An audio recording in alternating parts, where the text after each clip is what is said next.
BSc part second के अंतिम अध्याय में हम नाइट्रोजन से बने हुए यौगिकों का अध्ययन करेंगे और हम देखेंगे कि जब भी नाइट्रोजन से बने हुए कार्बनिक यौगिकों का अध्ययन करते हैं तो हमें मुख्य रूप से 3 प्रकार के यौगिकों का अध्ययन अधिकांश मिलता है। उसमें नाइट्रो समूह है, एमीन समूह है और इनके व्युत्पन्न जो भी यौगिक बनते हैं उसका अध्ययन हम इस अध्याय में करेंगे। नाइट्रो यौगिक यदि हम इसको देखें तो हम देखते हैं कि नाइट्रोजन एक द्विबंध द्वारा ऑक्सीजन से और एक सिंगल बंध द्वारा ऑक्सीजन से जुड़कर एक समूह का निर्माण करता है जिसे नाइट्रो समूह कहते हैं। और यदि ये नाइट्रो समूह किसी एल्किल समूह से जुड़ा हुआ हो तो उसे नाइट्रो एल्केन कहते हैं, और यदि ये किसी बेंजीन या एरोमेटिक यौगिक से जुड़ा हुआ हो तो उसे नाइट्रो बेंजीन के नाम से जाना जाता है। इस अध्याय में हम नाइट्रो एल्केन और नाइट्रो एरीन अर्थात एरोमेटिक नाइट्रेट का भी हम अध्ययन करेंगे। यदि एल्केन के एक हाइड्रोजन परमाणु का प्रतिस्थापन नाइट्रो समूह द्वारा कर दिया जाए तो बनने वाला यौगिक नाइट्रो एल्केन कहलाता है। परंतु जब नाइट्रो समूह बेंजीन वलय से जुड़ा हुआ हो तो कार्बनिक यौगिकों को नाइट्रो एरीन समूह कहते हैं या यौगिक कहते हैं। इनको बनाने की विधि एल्किल हैलाइड से। जब भी हम एल्किल हैलाइड की क्रिया AgNO2 से कराते हैं तो AgCl का विलोपन होता है और नाइट्रो एल्केन बनता है। अर्थात सिल्वर नाइट्रेट की क्रिया जब भी हम एल्किल हैलाइड से कराएं तो हमें नाइट्रो एल्केन प्राप्त होते हैं। इसी प्रकार बेंजीन का नाइट्रीकरण है। ये एक महत्वपूर्ण अभिक्रिया है। बेंजीन का सीधे नाइट्रीकरण नहीं हो सकता, अतः बेंजीन की क्रिया सांद्र कंसनट्रेटेड H2SO4 और कंसनट्रेटेड HNO3 की उपस्थिति में कराते हैं तो ये नाइट्रीकारी मिश्रण बनता है और इसके बनने से बेंजीन के हाइड्रोजन परमाणु का प्रतिस्थापन नाइट्रो समूह द्वारा होता है और यह अभिक्रिया 50 से 60 डिग्री सेंटीग्रेड में संपन्न होती है जिससे नाइट्रो बेंजीन बनता है। यदि हम अभिक्रिया का ताप अधिक कर दें तो हम देखते हैं कि मेटा डाई नाइट्रो बेंजीन का भी निर्माण हो जाता है। इसकी क्रियाविधि का जब हम अध्ययन करते हैं तो हम देखते हैं कि सांद्र HNO3 और सांद्र H2SO4 आपस में क्रिया करके एक जल का अणु मुक्त करते हैं और एक नाइट्रोनियम या NO2+ आयन बनाते हैं जो कि बेंजीन पर इलेक्ट्रॉन स्नेही प्रतिस्थापन अभिक्रिया में भाग लेता है। और जब NO2+ आयन बेंजीन पर आक्रमण करता है तो वो एक विनलैंड मध्यवर्ती बनाता है और H+ आयन त्याग करके नाइट्रो बेंजीन में परिवर्तित हो जाता है। यह H+ आयन अभिक्रिया में उपस्थित HSO4- आयन से क्रिया करके पुनः H2SO4 का निर्माण करता है। अतः इस अभिक्रिया में H2SO4 एक निर्जलीकारक के रूप में और एक उत्प्रेरक दोनों के रूप में व्यवहार करता है और सांद्र HNO3 से क्रिया करके नाइट्रोनियम आयन का निर्माण करता है जो इलेक्ट्रॉन स्नेही के रूप में बेंजीन वलय पर आक्रमण करता है। बेंजीन डाईएजोनियम क्लोराइड से। जब भी हम बेंजीन डाईएजोनियम क्लोराइड की क्रिया NaNO2 से कराते हैं तो हम देखते हैं कि NaCl निकलता है, नाइट्रोजन गैस निकलती है और एक नाइट्रो समूह का निर्माण होता है। इस प्रकार डाईएजोनियम सॉल्ट के सीधे NaNO2 से क्रिया द्वारा भी नाइट्रो बेंजीन का निर्माण होता है। सोडियम बेंजीन सल्फोनेट से। सोडियम सल्फोनेट का सॉल्ट जब NaNO2 से क्रिया करता है तो Na2SO3 बाहर निकलता है और हमें नाइट्रो बेंजीन प्राप्त होती है। इसके भौतिक गुणों को जब हम देखते हैं तो नाइट्रो बेंजीन एक रंगहीन गंधहीन द्रव के रूप में पाया जाता है। इसमें कुछ सड़े अंडे समान गंध आती है। ये तेलीय पदार्थ है। नाइट्रो बेंजीन हल्के पीले रंग का तेलीय द्रव के रूप में पाया जाता है और इसमें कड़े बादाम के समान गंध आती है। इस कारण नाइट्रो बेंजीन को कड़वे बादाम के तेल अथवा मिरबेन का तेल भी कहा जाता है। इसके रासायनिक गुणों का जब हम अध्ययन करेंगे तो हम देखते हैं कि इसके अम्लीय गुणों में कि अम्ल के माध्यम से यदि हम इसका अपचयन कराएं तो नाइट्रो समूह NH2 समूह में परिवर्तित हो जाता है। नाइट्रो एल्केन से प्राथमिक एमीन का निर्माण होता है जबकि नाइट्रो बेंजीन से एनिलीन का निर्माण होता है। यदि हम SN और HCl या टिन धातु की उपस्थिति में इसका अपचयन कराएं तो 6H अणु भाग लेते हैं और प्राथमिक एमीन बनता है। इसी प्रकार नाइट्रस अम्ल से क्रिया। यदि हम किसी नाइट्रो एल्किल की क्रिया नाइट्रस अम्ल से HNO2 से कराएं तो हम देखते हैं कि जल का अणु निकल कर एक नाइट्रोलिक अम्ल बनता है।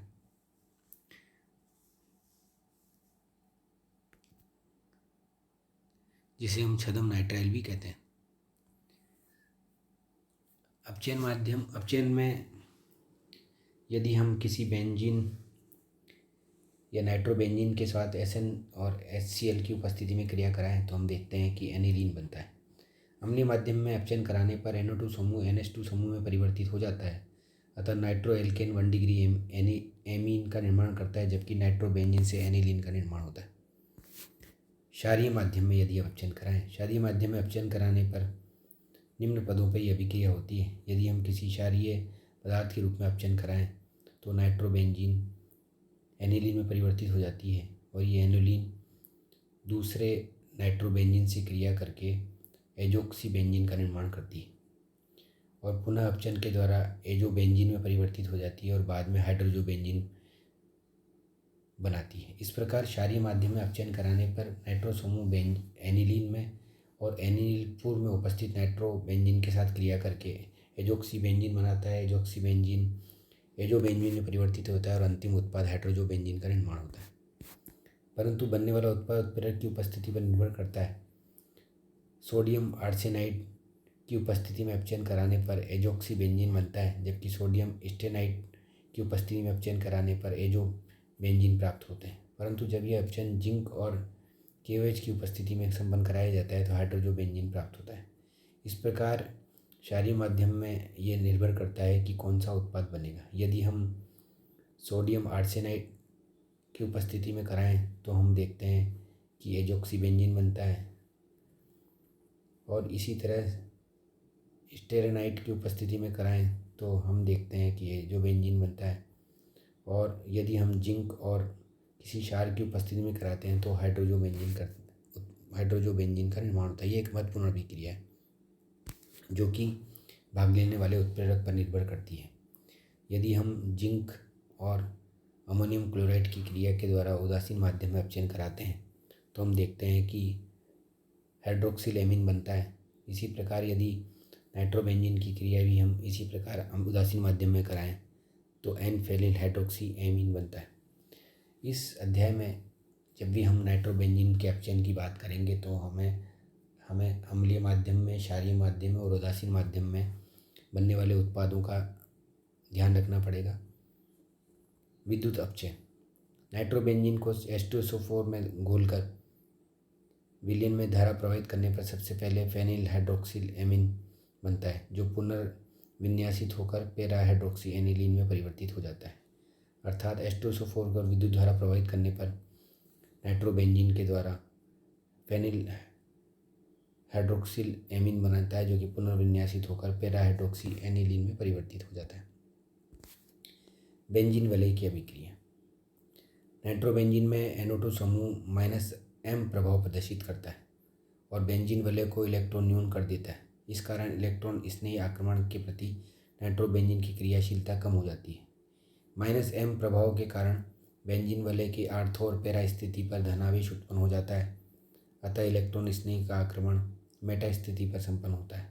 इस प्रकार नाइट्रोबेंजीन मेटा निर्देशी कारक होता है। यदि हम नाइट्रोबेंजीन की संरचना को देखें तो हम देखते हैं कि नाइट्रोबेंजीन में उपस्थित ऑक्सीजन में विद्युत ऋणता अधिक होने के कारण नाइट्रोजन से वो अपना लोन पेयर खींच लेता है और बेंजीन वलय से इलेक्ट्रॉन की कमी होकर वो ऑर्थो, पेरा और स्थिति पर धनावेश बनाता है।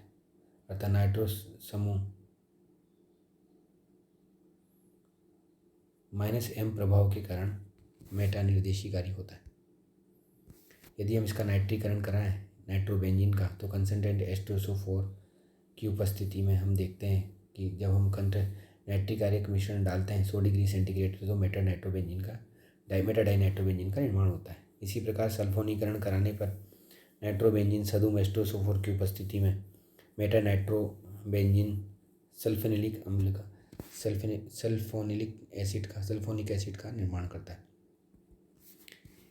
इसके हिमांक अपचयन के बारे में यदि हम देखें तो HNO3 का शुद्ध H2SO4 में विलयन बनाकर उसका हिमांक अवनमन किया जाता है तो हमें ये नाइट्रीकारी मिश्रण प्राप्त होता है। इस नाइट्रीकारी मिश्रण में NO2 plus H3O plus HSO4 minus बनता है जो कि नाइट्रोबेंजीन के बनाने के दौरान हमारे काम आता है। ये नाइट्रोनियम आयन बनाने की एक विधि। इसी प्रकार हम देखते हैं कि नाइट्रोनियम आयन एरोमेटिक नाभिक और बेंजीन वलय के साथ क्रिया करके धनायन मध्यवर्ती बनाता है, जिसे हम एरेनियम आयन या विनलैंड मध्यवर्ती भी कहते हैं।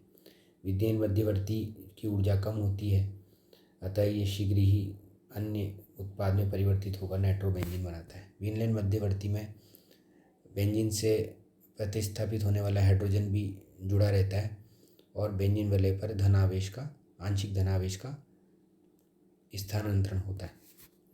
जबकि हम इसके ऊर्जा आरेख को देखें तो हम देखते हैं कि प्रारंभ में विनलैंड मध्यवर्ती बनती है और विनलैंड मध्यवर्ती कम ऊर्जा होने के कारण कुछ समय बाद पुनः नाइट्रोबेंजीन में परिवर्तित हो जाती है। बेंजीन की क्रिया यदि हम NO2+ के द्वारा कराएं तो ये मंद अभिक्रिया होती है और एक विनलैंड मध्यवर्ती बनती है और ऑर्थो और पैरा पोजीशन पर धन आवेश आ जाता है, जो कि H+ आयन के मुक्त होने पर नाइट्रोबेंजीन में परिवर्तित हो जाता है। नाइट्रिक मिश्रण। नाइट्रिक मिश्रण के बारे में हमने देखा कि सांद्र HNO3 व सांद्र H2SO4 का मिश्रण एक उत्तम नाइट्रिक कारक के रूप में प्रयुक्त किया जाता है। ये निम्न साम्य द्वारा नाइट्रोनियम आयन बनाते हैं। यदि हम HNO3 और सांद्र H2SO4 की क्रिया कराएं तो हम देखते हैं कि NO2+ और जल का अणु और HSO4- बनता है। उपयुक्त समीकरण से स्पष्ट है कि H2SO4 एक तीव्र अम्ल की भांति कार्य करके HNO3 अणु में से NO2+ आयन उत्पन्न कर रहा है, अर्थात किसी भी तीव्र अम्ल व सांद्र HNO3 की मिश्रण नाइट्रिक आयन मिश्रण की भांति व्यवहार कर सकता है। वस्तुतः यह भी देखा गया है कि HNO3 HClO4 या HNO3 HbF4 भी नाइट्रिक आयन मिश्रण के रूप में प्रयुक्त होते हैं और जो कि NO2+ आयन का निर्माण करते हैं। सांद्र नाइट्रिक अम्ल। कुछ यौगिकों में नाइट्रीकरण सांद्र HNO3 से भी कराया जाता है। उस स्थिति में नाइट्रोनियम आयन निम्न साम्य द्वारा उत्पन्न। जब भी हम HNO3 की या सांद्र HNO3 की क्रिया कराते हैं तो हम देखते हैं कि एक NO3- आयन बनता है। ये NO3- जल के अणु से क्रिया करके NO2+ या नाइट्रोनियम आयन में परिवर्तित हो जाता है। सधूम नाइट्रिक अम्ल। जब सांद्र नाइट्रिक अम्ल में अतिरिक्त NO2 घुली हुई होती है तो उसे हम सधूम HNO3 कहते हैं, अर्थात सधूम नाइट्रिक अम्ल प्रयोगशाला में काम आता है और इसमें हम देखते हैं कि सांद्र HNO3 में अतिरिक्त NO2 घुली होने के कारण उसे सधूम नाइट्रिक अम्ल कहते हैं। इसमें भी नाइट्रोनियम आयन की जो सांद्र HNO3 की भांति निकलते हैं, अतिरिक्त NO2 बने हुए जल को अवशोषित करके HNO3 में परिवर्तित हो जाती है। इस प्रकार अम्ल तनु नहीं हो पाता। तनु नाइट्रिक अम्ल।